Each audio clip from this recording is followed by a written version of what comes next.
Police have apprehended a man in his 20s who rode a subway while being on self-quarantine. This is the first detection of the violation of self-quarantine rules since stricter measures were enacted, and prosecutors have vowed to seek prison sentences for anyone who violates self-quarantine rules. Danggogae Station, line number 4. A man in his 20s who was supposed to be in self-quarantine took the subway 2 days ago to travel to Myeongdong.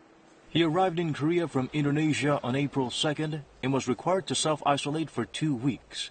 He even turned off the GPS on his self-quarantine app.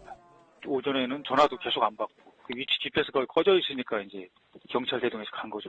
Quarantine authorities reported the situation to the police. They found the man in Nawon-gu District an hour later. He claims to have stepped outside and took the subway because staying at home all the time was too stifling.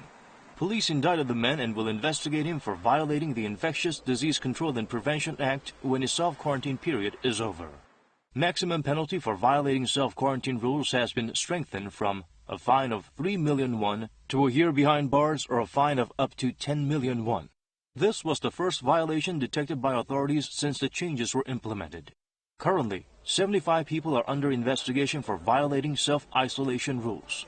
Police have already indicted and sent to prosecutors 6 cases and vowed to investigate even the ones that have not been reported by quarantine authorities.